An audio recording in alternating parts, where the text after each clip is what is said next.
जैसे कोई आदमी हरिश्चंद्र का प्रतिनिधि बनता है ना, प्रतीकात्मक, ऐसे जो यहां यजमान बनता है वो देवराज इंद्र का प्रतिनिधि प्रतीक है। इसलिए वो जो कार्य करता है उससे शिक्षा लेनी है। हम समझते हैं कि ये यजमान बनना और ये करना, ये कोई पूजा पाठ, पूजा पाठ नहीं है।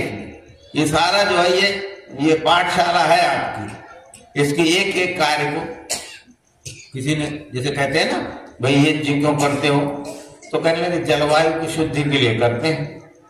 तो बोले जलवायु की शुद्धि के लिए ही अगर करना है तो इसमें टाइम वेस्ट करने की क्या जरूरत। एक वो जैसे वो आटा की चक्की का फनल होता है ना जिसमें गेहूं भरते हैं, ऐसा एक हवन कुंड बना लिया जाए, उसमें आग जला दी जाए, ऊपर एक ब्यूरेट लगा दिया है, ब्यूरेट, और उसमें घी भर दिया जाए और उससे थोड़ा थोड़ा टपकता रहे वो, आग जलती रहे और थोड़ा थोड़ा वो घी टपकता रहे, और सामग्री का भी वो फनेल लगा दिया जाए तो उसी हवन कुंड में थोड़ा थोड़ा जलता रहे, हवन भी होता रहे, हम अपना काम भी करते हैं। ये क्या, ये मंत्र पढ़ के इधर को पानी डालो, ये मंत्र करके ऐसे आचमन करो, ये मंत्र करके ये आहुति दो, ये सब करने की क्या जरूरत है। भाई जलवायु शुद्ध करना है तो ऐसे जला लिया जाए। तो उसका कहना ठीक है इस हिसाब से, अगर यही प्रयोजन है तो। लेकिन ये मंत्र क्यों जोड़े गए साथ में? ये मंत्र इसलिए जोड़े गए कि वो कुछ मंत्रों का मतलब है विचार। मंत्र का क्या अर्थ है? विचार। विचार में क्या होता है, कर्म में क्या होता है, उसमें जो है उस कर्म की तारीफ की जाती है, प्रशंसा की जाती है, और उस कर्म करने का तरीका भी उसमें शामिल होता है। जैसे कहते हो समिधाग्निम दुवसत बोधयतातिथिम, तो समिधा से अग्नि को पकड़ो और फिर जो है घी से उसको प्रज्वलित करो। तो उसमें कुछ कहा गया है ना, और कहा किसके लिए जाता है? जड़ पदार्थों के लिए थोड़े कहा जाता है, किसके लिए कहा जाता है? हमको आपको कहा जाता है कि हम चेतन हैं, तो उसको पढ़ना है। और उसको पढ़ना अगर कोई नहीं सिखा पाया तो ये पुरोहित की कमी है। पुरोहित का काम यही होता है कि वो उस देव कार्य को पढ़ाए, आपको बताए। उसमें कोई काम, छोटा से छोटा काम भी जो है, जो होता है ना, उसका कुछ मतलब है, उसका कुछ तात्पर्य है। उसको समझ जाओगे अगर, तो आप वेद को समझने लग जाओगे। वेद पूरा का पूरा अग्निहोत्र से लेकर के और अश्वमेध पर्यंत कर्मकांड में ही बंधा हुआ है। और कर्मकांड कोई पूजा पाठ नहीं। कर्मकांड में क्या होता है, हमारे लिए जो कुछ करना है वो सब हमारा कर्मकांड है, और वो हमको करना है देवों को देख करके। अब देवता करते हैं यज्ञ, उस यज्ञ से तीन काम होते हैं, नोट कर लो दिमाग में। शोधन, बोधन और व्यापन, तीन काम होते हैं देवता जो यज्ञ करते हैं ना। तो अमृत का उत्पादन तो होता ही है, पर तीन काम होते हैं उससे। एक तो होता है शोधन। शोधन का मतलब तो समझते ही हो आप लोग, पवित्रीकरण है ना। जड़ चेतन सबका पवित्रीकरण यज्ञ के माध्यम से होता है। शरीर और मन भी पवित्र होते हैं, और बाकी पदार्थ भी जो है वो पवित्र होते हैं। और बोधन, बोधन का मतलब होता है जागरूकता, सचेतता। तो जड़ भी जो है उसके जो गुण है वो सक्रिय हो जाते हैं, और चेतन में भी चेतनता उद्बुद्ध हो जाती है। तो ज्ञान पूर्वक मनुष्य कर्म करने लगता है और ज्ञान के प्रति रुचि रखने लगता है। फिर तीसरा है व्यापन। व्यापन क्या है? फैलना। तो कैसे फैलते हैं? आदमी एक जगह बैठा है तो फैलेगा कैसे? तो जैसे वो वायु फैलता है ना, सुगंधित वायु जब सब जगह फैलता है तो घुसता चला जाता है सब जगह। ऐसे ही मनुष्य भी जो है वो जब कर्म करता है तो जितने लोगों का हिस्सा उस कर्म में होता है, उसके फल में जितने, उस कर्म में जितने लोगों का हित होता है उतने लोगों के दिल दिमाग में वो करने वाले की छवि बसी रहती है। ठीक है ना? जैसे आपने कोई काम उठाया, 100 आदमी का भला उससे हो रहा है, तो वो 100 आदमी जानते हैं कि ये हमारे भले के लिए काम करता है, तो 100 आदमी के आंखों में तुम्हारी छवि बसी होगी, मन में तुम्हारे प्रति प्यार होगा, स्नेह होगा, आदर भाव होगा। समझ गए ना? तो आप तो एक जगह बैठे हो लेकिन 100 जगह घुस गए जाकर। अब इसी को बढ़ाते चले जाओ। अगर एक गांव के भले का काम करते हो तो उनके यहाँ घुस जाओगे जाकर, और अगर एक पूरे देश के लिए काम करते हो तो पूरे देश के दिल और दिमाग में आप छा जाएंगे। अगर पूरे विश्व के हित का काम करने में लग रहे हो तो पूरे विश्व के लोगों के अंदर तुम्हारी व्यापकता बढ़ जाएगी। एक जगह बैठे बैठे विष्णु की तरह सब जगह घुसते चले जाओगे। इसी का नाम यश है, इसी का नाम कीर्ति है ना? तो जैसे हवन से सुगंध उठती है, जीवन में ऐसे कर्मों से भी तुम्हारे सुगंध उठेगी और तुम सब जगह फैल जाओगे। ये होता है उद्देश्य। और जो उससे निकालोगे वो लोगों को जीवन देने वाली चीज होगी। लोग अमृत का पान करेंगे, जिएंगे खूब ज्यादा दिन तक, मरेंगे नहीं। ये है देवों का कर्म। देव यही कर रहे हैं कि वो जो है अमृत का उत्पादन करते हैं और उसको खा के अमृत का उपभोग करके लोग जीवित रहते हैं, स्वस्थ रहते हैं और कर्म करने के लायक रहते हैं। और फिर जब देवों के कर्मों का अनुकरण करते हैं तो फिर जो है वो या तो सम्राट बन जाते हैं। अगर भौतिक क्षेत्र में बढ़े तो क्या बन जाते हैं? सम्राट। और आध्यात्मिक क्षेत्र में बढ़े तो परिव्राट बन जाते हैं। तो वेद में दोनों विद्या है। वो भी स्वामी जी है, संन्यास ले लेते हैं ना, वो भी स्वामी जी है, वो परिव्राट है। और वो है सम्राट। वो एक जगह बैठ करके प्रकाशित होता है और दूसरा सब जगह घूम घूम के प्रकाशित होता है। वो परिव्राट है और वो सम्राट है। तो वेद पढ़ करके दोनों में से एक तो मिलना ही चाहिए। या तो सम्राट बन जाओ और या फिर परिव्राट बन जाओ। इसलिए ऋषि दयानंद बार बार चक्रवर्ती साम्राज्य की बात करते हैं। आर्यों के चक्रवर्ती साम्राज्य की बात बार बार ऋषि दयानंद करते हैं। क्यों? क्योंकि जब तक चक्रवर्ती साम्राज्य नहीं होगा आर्यों का, तब तक लोग आसुरी कर्म करते रहे। दैवी कर्म नहीं करेंगे तो मनुष्यों को जीवन का फल भी मिलेगा नहीं, तो जीवन सफल नहीं होगा। ये था उनका उद्देश्य। वेद का यही उद्देश्य है और उसी उद्देश्य की प्राप्ति के लिए देव कर्म करते रहते हैं। मनुष्यों का बस चले तो एक दिन भी इस दुनिया को नहीं रहने दें, है ना? ऐसे खतरनाक हथियार बना के रख दिए कि सब नष्ट हो जाए। लेकिन परमेश्वर के आगे सब क्षीण है, सब हीन है, इनका कुछ चलेगा नहीं। थोड़ा बहुत नुकसान करेंगे फिर खुद ही उस नुकसान के लिए रोएंगे। और ये संसार जब तक चलना है तब तक देव इसको चला के 4 अरब 32 करोड़ वर्ष पूरी सृष्टि होती है। अभी 1.25 अरब वर्ष हो गए और अभी और जो है 2.25 अरब वर्ष और चलने वाली है। कोई नष्ट नहीं कर सकता। माई कलाल ये ऐसी चलती रहेगी और जो नष्ट करने की कोशिश करेगा वो खुद भी नष्ट हो जाएगा। ऐसी उसकी ईश्वर की व्यवस्था है। इसलिए आज मैंने देवों की बात बताई, देवों की पहचान कराई आप, है ना? कल भी मैंने बताया था कि जो देवता हमारी पकड़ और पहुंच में है नहीं उसका उपयोग हम कैसे ले सकते। अब जिसको यज्ञ कहते हैं उसके 3 तो काम बता दिए मैंने, शोधन, बोधन और व्यापन। और 3 अर्थ होते हैं यज्ञ के। यज्ञ के 3 अर्थ हैं। देव पूजा, पहला अर्थ क्या है? देव पूजा।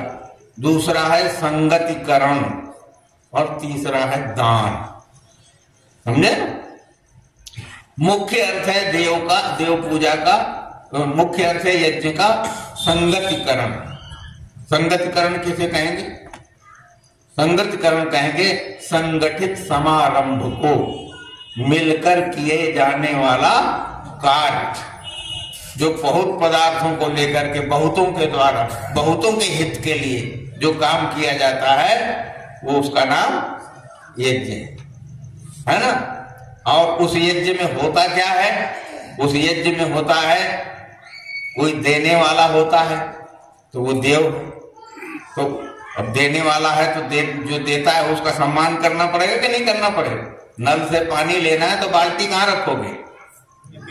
और ऊपर रख दो तो है ना, और पेंदा उलट के रख दो बाल्टी तो भी एक बूंद नहीं आएगा, है ना, ऐसे ही बह जाएगा। तो ये इसका नाम है पूजा। तो जो लेने वाला है वो उसकी पूजा करेगा तो वो देव पूजा हो गई। और देने वाला देव जो दे रहा है तो दान भी हो गया। तो काहे के लिए ये देव पूजा और दान किस लिए हो रहा है? मिलके काम करने के लिए। सब अपना अपना भाग जब देते हैं और लेने वाले लेते हैं और देने वाले का सत्कार होता है और लेने वाला जो है विनम्रता प्रकट करता है और जिसके लिए लेता है उसका उसी में उपयोग करता है। तो यही सब काम जो है वो यज्ञ है। इसलिए एक स्वस्थ समाज जो है उसमें जो क्रियाकलाप चलते हैं उसी को यज्ञ कहते हैं। यज्ञ का मतलब हो गया समाज या संगठन। तो यहां तक मैंने आपको, समय कितना हो गया? और बोलो थोड़ा, हाँ नहीं ज्यादा न हो जाए तो इसलिए मैं, हाँ तो मैं निवेदन कर रहा था कि अब देव पूजा जो है वो क्या है। देखो आपके घर में बिजली का बल्ब होता है ना, वो प्रकाश देता है ना, तो वो प्रकाश देता है तो देव है वो, और उस देव की आपको पूजा करनी है। तो कैसे पूजा करनी है? उसको साफ सुथरा रखो, है ना, करंट वरेंट सही ढंग से आए उसका ध्यान रखो। और फिर अपनी स्थिति ऐसी बनाओ कि जैसे उसका लाभ लिया जाए। अगर बल्ब इधर रखा और किताब पढ़नी है तो ऐसे करोगे तो नहीं आएगा, किधर बैठना पड़ेगा? ऐसे करके बैठना पड़ेगा। वो स्थिति बनाओ अपनी, और फिर उसके उजाले में, बल्ब तो उजाला दे रहा है लेकिन अब उसके उजाले में बैठ के तुम क्या करना है? तुमको चोरी करनी है कि व्यभिचार करना है कि जुआ खेलना है, कि कोई और दूसरा भला काम करना है? तो बोले देवों का अनुकरण ये है कि उनसे जो मिल रहा है उसका सदुपयोग करना, वही उनकी पूजा है। वायु का अगर आप सदुपयोग करते हैं और उसको शुद्ध रखने का प्रयास करते हैं तो ये उसकी पूजा है। नहीं तो वो देवता कुपित हो जाएगा। तो कुपित होने का क्या होगा? वो थोड़े ऐसे गुस्सा हो जाता है हमारी तुम्हारी तरह। कुपित होने का मतलब है वो प्रदूषित हो जाएगा और फिर हमें नुकसान पहुंचाएगा, हानि पहुंचाएगा। ये है पूजा। ये टन पोंपो करना ये पूजा नहीं है। ये तो वो सूद का टुकड़ा चढ़ा दिया, वस्त्रम समर्पयाम, जलम समर्पयाम, चंदनम समर्पयाम, ऐसा लगता है ये सब अनाथ आश्रम में रहने वाले हैं देवता सारे के सारे जो है ना, और हमारी दया पे पलते हैं। तो ये पूजा नहीं है। इसीलिए ऋषि दयानंद ने कहा कि ये पूजा है ही नहीं जो तुम करते हो, और ये देवता भी नहीं है जिनको तुम पूजते हो। ये कहीं है ही नहीं, इनका कोई अस्तित्व ही नहीं है जिनको तुम पूजते रहते हो रात दिन। और जबरदस्ती तुमको बता दिया गया और आज तक तुमने कभी इनको देखा नहीं, इसलिए तुम्हारे किसी काम आने वाले नहीं है। तो गलत काम करोगे उसका गलत परिणाम होगा, और वही हुआ। लोगों ने मारा पीटा, देवता सब तोड़ डाले, और 30-30 मन शुद्ध सोने की मूर्तियां उठा के ले गए यहाँ से। जिनको ये पूजते थे ना, 30-30 मन की सोने की मूर्तियां थी देश में, वो उठा के ले गए। और यहाँ के मंदिरों का चढ़ावा, जिनमें ज्यादा आता था चढ़ावा, उनको नहीं तोड़ा, वहां कब्जा करके कहा कि ये यहाँ जो आता है माल ये हमारे यहाँ भेजो। 300-300 साल तक जो है यहाँ का देवताओं का चढ़ावा अरब जाता रहा। चढ़ाते हम रहे और खाते अरब वाले रहे। ऐसी बेवकूफ कौन होगी कोई बताओ? तो ये सब लोग जो है ये आसुरी प्रवृत्ति के लोग जो तुम्हारा माल हड़प करना चाहते हैं, मुफ्त खोर हैं, बिना मेहनत की खाना चाहते हैं, उन्होंने ये तमाशे बना के खड़े कर दिए हैं, है ना। इसलिए कहा ये मंदिर नहीं, खूबसूरत बला है। ये मंदिर नहीं, खूबसूरत बला है। और ये पूजा नहीं, लूटने की कला है। ये दुनिया के दाता है, पंडे पुजारी, ये जन्नत के मालिक मगर खुद भिखारी। ये भगवान को दान देने चले हैं, ईश्वर पे एहसान करने चले हैं। तो गरीबों का दुनिया में चारा नहीं है, तो हमें ऐसी दुनिया गवारा नहीं है। समझे? तो ये मैं वेद को समझने के लिए आपके सामने बताया कि किस तरह से वेद को आप पढ़ेंगे तो समझ में आएगा। अब इतना समय मेरे पास नहीं है कि मैं ये यज्ञशाला में ले चलूं आपको, लेकिन थोड़ा सा ले चलता हूं।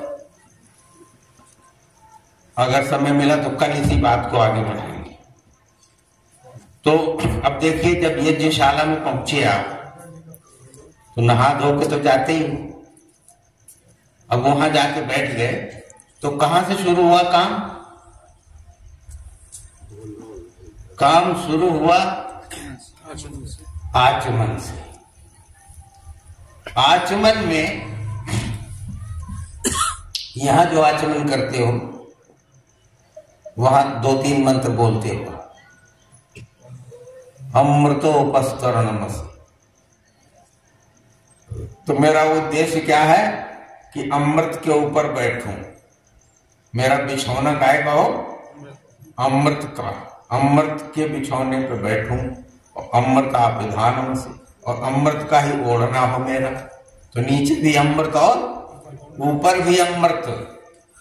अब मैं जो इसके बीच में हूं अमृत के, तो उसमें और क्या हो फिर मुझ में? तो बोले कि इसकी में जो है सत्य हो, यश हो और श्री हो। ये तीनों श्री हैं, इसलिए बाद में आया सत्यम यशा श्रीरमय श्री श्रेयताम। ये 3 श्री जो हैं, पहली श्री क्या है? सत्य, और दूसरी श्री यश, और तीसरी श्री का नाम श्री है ना। ये मुझ में आश्रय ले, ये उद्देश्य है यज्ञ का। आचमन किया ना आपने, तो यज्ञ 2 तरह के हैं, ये समझ लो। एक यज्ञ वो है जो हम देवों का अनुकरण करके अपने घर में करते हैं। समझ गए? देवों ने क्या किया? देवों ने भी बच्चे पैदा किए, गर्भाधान संस्कार किए, और देवों ने जो है बच्चा पैदा करके उसका पालन पोषण किया। उसी तरह से फिर उसका विवाह हुआ, फिर विवाह के बाद जो है सारे काम हुए, फिर राज्य बनाया, फिर राज्य बना करके फिर चक्रवर्ती राज्य बनाया, है ना। तो विश्व साम्राज्य स्थापित किया देवों ने।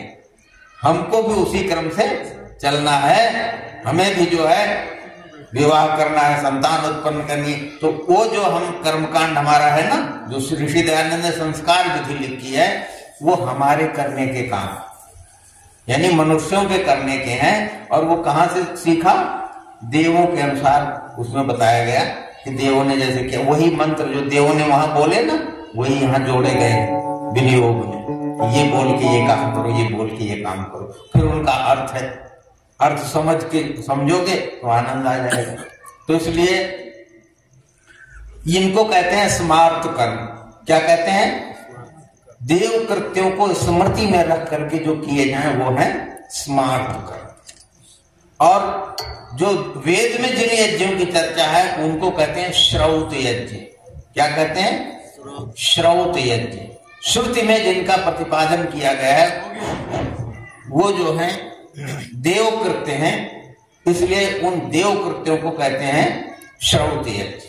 तो याद रखो, किसी ने बताया नहीं होगा आपको, 2 तरह के यज्ञ होते हैं, एक श्रौत यज्ञ और एक स्मार्त यज्ञ। श्रौत होते हैं जो देवों ने किया और जो कर रहे हैं ब्रह्मांड में, और उनका अनुकरण करके जब हम अपनी संस्कार विधि बनाते हैं, अपना कर्मकांड रचते हैं, तो वो स्मार्त